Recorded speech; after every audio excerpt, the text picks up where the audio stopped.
For the first time in the 28-year-long history of the Sudirman Cup Badminton Mixed Team Championship, the founding country of the event and former champions Indonesia will be missing from the quarter-final lineup of the Elite Group 1. At the end of 4 days of intense scrapping at the Carrera Club on Australia's picturesque Gold Coast, near Brisbane, 4 of the dozen nations that had started the round-robin stage of the week-long competition were duly eliminated, leaving 8 to contest the knockout quarter-finals.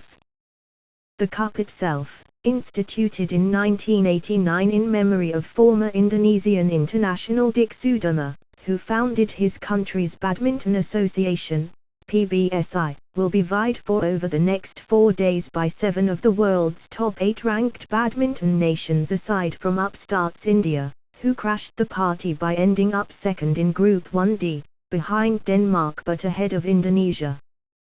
This seismic upheaval in the world of the shuttle sport took place on Wednesday despite a magnificent, bitterly fought 3-2 victory by the Indonesians over the Danes in a tie in which 4 of the 5 matches went the full distance and stretched past the hour mark each, with the closest encounter being decided over the extra points in the third and final game. All 3 teams, second-seeded Denmark, no 5 seeds Indonesia and 9th-ranked India, in that group of death ended their pool engagements with 1 victory and 1 defeat each. Denmark, by virtue of their 4-1 win over India and 2-3 loss to Indonesia, finished with a 6-4 win-loss record. The Indians' 4-1 win over the Indonesians helped them to a 5-5 net score, thus thrusting Indonesia into the cellar with a 4-6 record. Denmark, secure in the knowledge that they had to win just 2 of the 5 matches against Indonesia in order to top the group, were surprisingly flat and listless, the solitary exception being the men's doubles combination of Matthias Bo and Karst Margis, who scrapped on the courts of the Carrera Club as if their very lives depended on the outcome. Indonesia, badly stung by their 1-4 reverse at India's hands on Tuesday, overhauled their lineup, with the bold move reaping the dividends. The aging Tartawi Ahmed, without his regular partner Lilia Atsa, was benched, and the bubbling young combination of Pravi Jordan and Debbie Susato was fielded. They turned up trumps, decimating the challenge of Joachim Fischer-Eils and Christia Pedis with a 21-12, 21-30 verdict. Then came the star turn for Indonesia. The bustling dynamo, Anthony Siisuka Gittig, was given his head over Jota Christie, who had been beaten by India's Kidambi Srikanth the previous day, even as Tommy Sujato continued to warm the bench. Gittig took in stride the loss of the opening game against the towering Victor Axels, nearly a foot taller than the diminutive Indonesian, and turned the tables on his redoubtable adversary, to record a fabulous 30-21, 21-17, 21-14 triumph. The win was all the more creditable in view of the rich form that Axels had shown against Indian Ajay Jayaram the previous day.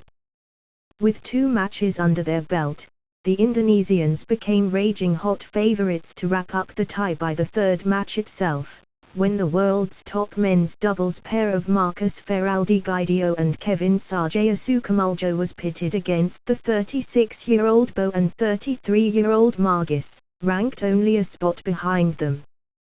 The youthful Guidio and Sukamuljo had bagged a hat-trick of Super Series titles only a few weeks back, including the All England and Malaysian Super Series Premier crowns, and had looked well-nigh unbeatable while administering knockout punches to the top pairs of every other country.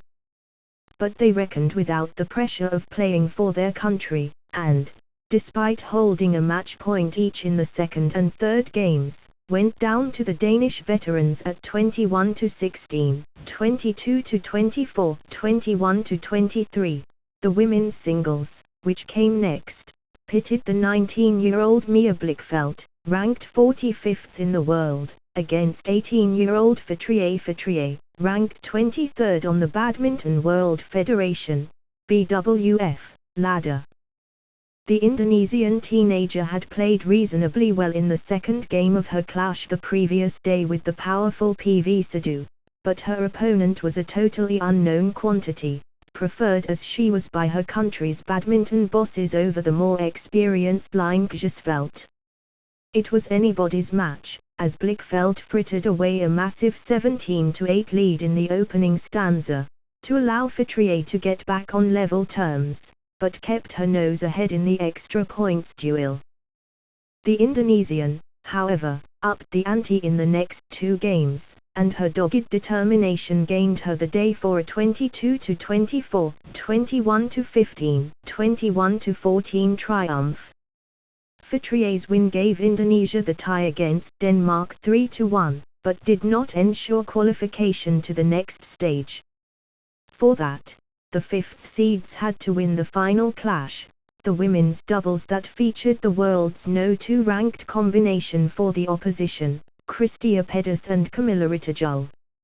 Indonesia might still have made a match of it, if Grezia Polii had had her regular partner, Itya Krishida Maheswari, by her side. But injury to Maheswari meant that Polii had to make do with the teenage Depriya Rahayu, who had only practiced with her new partner for less than a month after it had become apparent that the injured Maheswari would not recover in time for the Sudirman Cup games. In the event, Rahayu gave a sterling account of herself, giving her senior partner fine support against European champions, Pedis and Ritejul. Danish brows in the audience became increasingly creased as the Indonesians fought back brilliantly after the loss of the opening stanza, to bag the second with a degree of comfort. It was only the vast experience and poise of the Danes that allowed them to take the match at 21-18, 30-21, 21-30, and ensure that Denmark ended group toppers, ahead of India in second place, and erstwhile champions Indonesia in the cellar. The Indians' historic maiden entry into the last eight is likely to be tinged with some trepidation and regret that the luck of the draw pitted them against the powerful top seeds and defending champions China, who have taken the trophy home on 10 occasions in the past. The other quarter-final in the top half of the draw will be fought between Japan and Malaysia. In the lower half, it will be Denmark versus Thailand, and Korea against Chinese Taipei, with these two matters due to be argued over on Thursday evening. The winners of these two ties slated to clash with each other in the playoff semi-finals.